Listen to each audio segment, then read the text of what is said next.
जय माता रानी।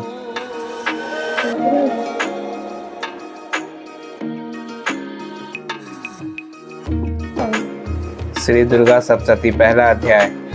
विनियोग। पहले चरित्र के ब्रह्मा ऋषि महाकाली देवता गायत्री छंद नंदा शक्ति रक्त दंतिका बीज अग्नि तत्व और ऋग्वेद स्वरूप हैं। श्री महाकाली देवता की प्रसन्नता के लिए पहले चरित्र के रूप में विनियोग किया जाता है। ध्यान। भगवान विष्णु के सो जाने पर मधु और कैटभ को मारने के लिए कमल से पैदा होने वाले ब्रह्मा जी ने जिनकी स्तुति की थी, उन महाकाली देवी का मैं सेवन करता हूँ। वे अपनी 10 भुजाओं में खड्ग चक्र गदा बाण धनुष परिघ शूल विशुन मस्तक और संग धारण किए हुए हैं। उनके 3 नेत्र हैं। वे अपने तमाम अंगों में आभूषण धारण किए हुए हैं। उनके शरीर की चमक नीलामणि के समान है और 10 मुख और 10 पैरों वाली हैं।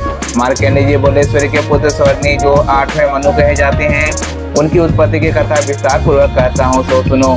सूर्यपुत्र महाभाग स्वर्णी भगवती महामाया के अनुग्रह से जिस प्रकार मनवंतर के स्वामी हुए, वही प्रसंग सुनाता हूँ। पूर्व काल की बात है। सौरचोत्थित मनवंतर में सूरत नाम का राजा थे, जो चैत्र वंश में उत्पन्न हुए थे। समस्त भूमंडल पर उनका अधिकार था। वे प्रजा को अपना और पुत्रों की भांति धर्म पूर्वक पालन करते थे। फिर भी उस समय कोला नगरी का नाश करने वाले क्षत्रिय उनके शत्रु हो गए। राजा सूरत की धननीति बहुत प्रबल थी। उनके शत्रु के साथ युद्ध हुआ। यद्यपि कोला विध्वंसी संख्या में कम थे, तो भी राजा सूरत युद्ध में उनसे हार ही गए। तब वे युद्ध भूमि से अपने नगर को लौट आए और केवल अपने देश के राजा होकर रहने लगे। किंतु वहां भी उनके उन प्रबल शत्रुओं ने उस समय राजा सूरत पर आक्रमण कर दिया। राजा का बल छीन हो गए चला था। इसीलिए उनके दुष्ट बलवान एवं भेदी मंत्रियों ने वहां उनकी राजधानी में भी राजकीय सेना और खजाने को हथिया लिया। सूरत का प्रभुत्व तो नष्ट हो चुका था।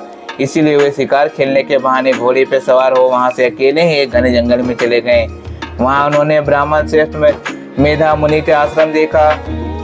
उस आश्रम में अनेकों हिंसक जीव परम शांत भाव से रहते थे। मुनि के भाव से शिष्य उस वन की शोभा बढ़ा रहे थे। वहां जाने पर मुनि ने उनका आदर सत्कार किया तथा वे मुनि श्रेष्ठ के आश्रम में इधर उधर विचरते हुए काल तक वहां रहे। फिर ममता के वश में होकर वे वो आश्रम इस प्रकार चिंता करने लगे। पूर्व काल में मेरे पूर्वजों ने जिस नगर का पालन किया था, वही नगर आज मुझे रहित है। पता नहीं दुराचारी सेवक उनकी धर्म पूर्वक रक्षा करते हैं या नहीं। जो सदा मद की वर्षा करता था और अति बलवान था, वह मेरा प्रधान हाथी अब शत्रुओं के अधीन होकर ना जाने किन भोगों को भोगता होगा। जो लोग मेरी कृपा धन और भोजन पाने से सदा मेरे पीछे चलते थे, वह निश्चय ही अब दूसरे राजाओं के अनुसरण करते होंगे। व्यर्थ खर्च करने वाले उन लोगों के द्वारा अत्यंत कष्ट से जमा किया हुआ मेरा खजाना खाली हो जाएगा। ये तथा और कोई भी बात राजा सूरत लगातार सोचते थे। एक दिन उन्होंने वहां विप्रवर मेधा के आश्रम के निकट एक वैश्य को देखा। उससे पूछा, हे सज्जन, तुम कौन हो? तुम यहाँ क्यों शोकग्रस्त हो और उद्विग्न दिखाई दे रहे हो? राजा सूरत का यह प्रेम पूर्वक कहा वचन सुनकर वैश्य ने विनती भाव से उन्हें प्रणाम करके कहा। वैश्य बोला, राजन, मैं धनिकों के कुल में उत्पन्न एक वैश्य हूँ। मेरा नाम समाधि है। मेरे दुष्ट स्त्री पुत्रों ने धन के लालच में आकर मुझे घर से बाहर निकाल दिया। इस समय धन, स्त्री और पुत्र से वंचित हूँ। विश्वसनीय बंधु बांधवों ने मेरी ही संपत्ति छीनकर मुझे निकाल दिया है। इसीलिए दुखी मैं यहाँ चला आया हूँ। यहाँ रहकर मैं इस बात को नहीं जानता कि मेरे पुत्रों की स्त्री की आत्माओं के कुशल हैं या नहीं। इस समय घर में कुशल से रहते हैं अथवा अकुशल हैं।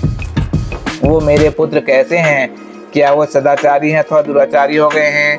राजा ने पूछा, जिन लोभी स्त्री पुत्र आदि ने धन के कारण तुम्हें घर से निकाल दिया, तुम उनके प्रति तुम्हारे चित्त में इतना प्यार क्यों है? वैश्य बोला, आप मेरे विषय में जो बातें कहते हैं वह सच है, किंतु क्या करूं? मेरा मन निष्ठुरता धारण नहीं कर सकता। जिन्होंने धन के लोभ में पड़कर पिता के प्रति श्रद्धा और पति के प्रति प्रेम और स्वजन के प्रति अनुराग पर तिलांजलि देकर मुझे घर से निकाल दिया है, उन्हीं के प्रति मेरे हृदय में इतनी अनुरक्ति है। वे महामाते गुणहीन बंधुओं के प्रति जो मेरा चित्त है इस प्रकार प्रेम में हो रहा है, वह क्या है? इस बात को मैं जानकर भी नहीं जान पाता। इसके लिए मैं लंबी सांस ले रहा हूँ और मेरा मन अत्यंत दुखित हो रहा है। उन लोगों के प्रेम का थोड़ा सा अभाव है, तो भी उनके प्रति जो मेरा मन निष्ठुर नहीं हो पाता, इनके लिए क्या करूं?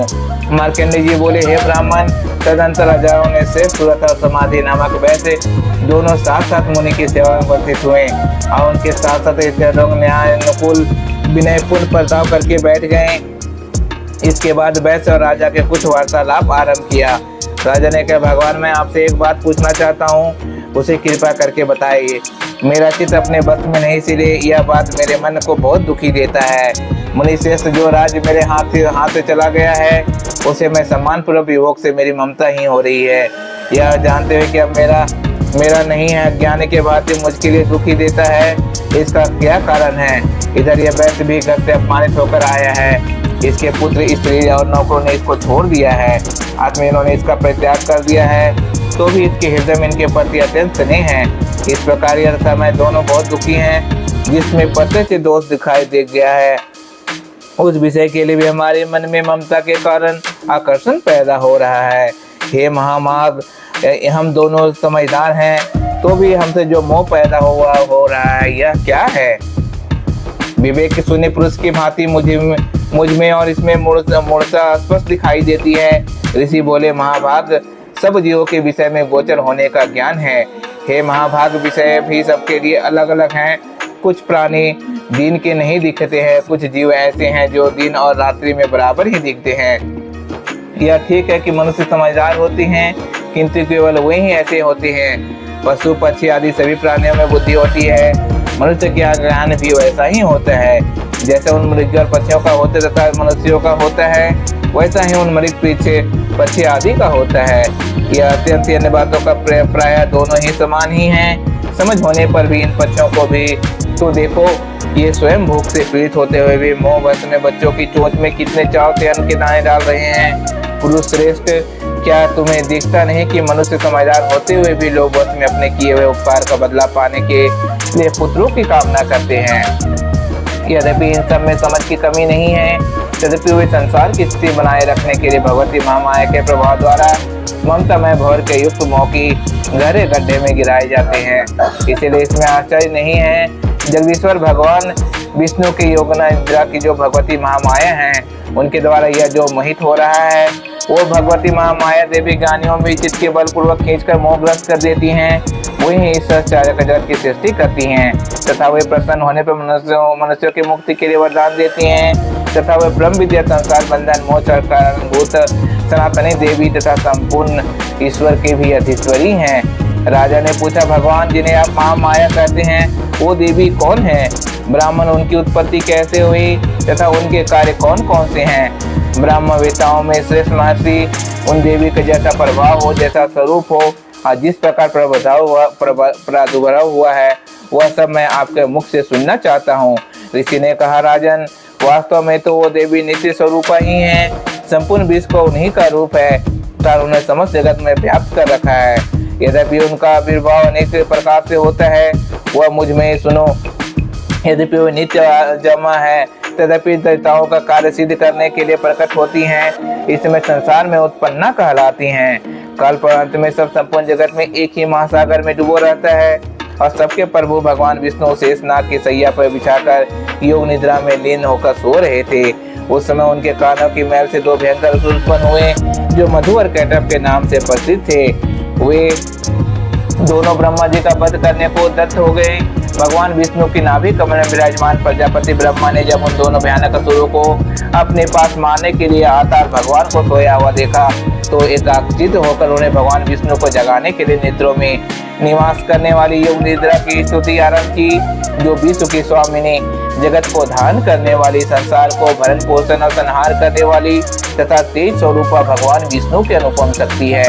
उन्हीं भगवती निद्रा देवी की भगवान ब्रह्मा स्तुति करने लगे। ब्रह्मा जी ने कहा, देवी तुम ही स्वाहा, तुम ही स्वधा, तुम ही वस्त्राकर हो। स्वर भी तुम्हारे ही स्वरूप हैं, तुम ही प्राणदायिनी सुधा हो। नित्य अक्षर वर्णों में आकर, उकार, मकार, इन तीनों मात्राओं में रूप में तुम ही स्थित हो तथा इन तीन मात्राओं के अतिरिक्त जो ने बिंदु रूप नित्य अर्धमात्रा है, जिसकी विशेष रूप से उच्चारण नहीं किया जा सकता, वह भी तुम ही हो। देवी तुम संध्या सवित्री और प्रजन्मी हो।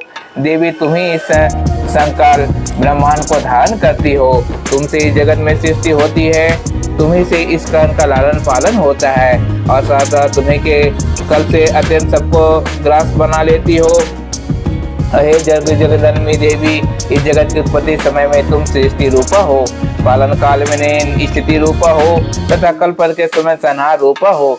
तुम्हें महाविद्या, महामाया, मधुमेधा, महास्मृति, मोह मोह रूपा महादेवी और महाईश्वरी हो। तुम्हें तीनों गुणों सत्व रज तुमको उत्पन्न करने वाली सबकी प्रकृति हो। भयंकर काल रात्रि महारात्रि तुम्हें बोधा स्वरूपा बुद्धि हो। लज्जा, शांति और क्षमा पुष्टि सृष्टि के तुम्हें धारण कर। तुम्हें शूलधारणी, घोर रूपा, खड़ग धारणी तथा गदा चक्र शंख और धनुष बाण धारण करने वाली हो। बाण विसुम्बरा और परिधर में हे तुम अस्त्र हो। तुम सौम्य और समयकर हो। इतना ही नहीं, जितने भी सौम्य एवं सुंदर पदार्थ हैं, इन सब की अपेक्षा तुम पर अधिक सुंदरी हो और अपर सबसे पर रहने वाली परमेश्वरी शक्ति तुम ही हो। अखिल में से देवी, कभी भी सत असत रूप में जो वस्तु में है, सबकी जो शक्ति है वह तुम ही हो। ऐसी अवस्था में तुम्हारी स्तुति क्या हो सकती है? जो इस जगत की सृष्टि, पालन और संहार करते हैं, उन भगवान को जो भी तुमने निद्रा का अधीन कर दिया है, तुम्हारी स्तुति करने में यहाँ कौन समर्थ हो सकता है? मुझको भगवान शंकर के तथा भगवान विष्णु के भी तुम शरीर धारण कराया है, अतः तुम्हारी स्तुति करने की शक्ति किसमें है? देवी, तुम तो अपने इस उदर प्रभाव से भी जो विशेष स्तुति है, इस दोनों के असुर मध्य कैटव है, इनका मोह में डाल दो और जगदीश्वर भगवान विष्णु को शीघ्र जगा दो। साथ इनके भीतर इन दोनों महान असुरों को मार डालने की बुद्धि उत्पन्न कर दो। ऋषि बोले, हे राजन, जब ब्रह्मा जी ने वहां मधु और कैटव को मारने के उद्देश्य से भगवान विष्णु को जगाने के लिए तमोगुण की अधिष्ठित देवी योग निद्रा की इस प्रकार स्तुति की, तब वो भगवान के नेत्र, नासिका, बाहु, हृदय और वक्ष स्थल से निकलकर अप्रकट जन्म वाले ब्रह्मा जी दृष्टि के सक्षम खड़ी हो गई। योग निद्रा से मुक्त होने पर जगत के स्वामी जनार्दन एक होकर जल में शेषनाग की सैया से जाग उठे। फिर उन्हें दोनों स्वरूप को देखा। वे दुष्ट आत्मा मधु और कैटव अत्यंत बलवान तथा पराक्रमी थे और क्रोध से लाल आंखों में किए ब्रह्मा जी को खा जाना चाहते थे। तब भगवान श्री हरि ने उठकर उन दोनों को 5,000 वर्षों तक केवल ब्रह्मा युद्ध किया। वे दोनों भी अत्यंत बल के कारण मदोमंत हो रहे थे। इधर माया ने भी इन्हें मोह में डाल रखा था, इसलिए वे भगवान विष्णु को कहने लगे, हम तुम्हारी वीरता से प्रसन्न हैं, तुम हम लोगों से किसी वर की कामना करो। श्री भगवान बोले, यदि तुम मुझ पर प्रसन्न हो तो अब मेरे हाथ से मारे जाओ, बस इतना सही मैंने वर मांगा है, वहीं दूसरे किसी वर से क्या लाभ है? ऋषि ने कहा। इस प्रकार धोखे में जाने पर जब उन्होंने संपूर्ण जगत में जल ही जल देखा, तब कोमल नेत्र भगवान विष्णु ने कहा, जहाँ पृथ्वी जल में डूबी हुई हो, ना ही वहीं हमारा वध करो। ऋषि बोले, तब तथा वस्तु का शंख चक्र गदा धारण करने वाले भगवान विष्णु ने उन दोनों के मस्तक अपने जांघ पर रखकर चक्र से काट डाले। इस प्रकार वे देवी महामाया ब्रह्मा जी की स्तुति करने पर स्वयं प्रकट हुई। तब आगे जाकर तुम इनके प्रभाव का वर्णन करता हूँ। सुनो, इति मधु कैटव वध नामक पहला अध्याय समाप्त। जय माता रानी।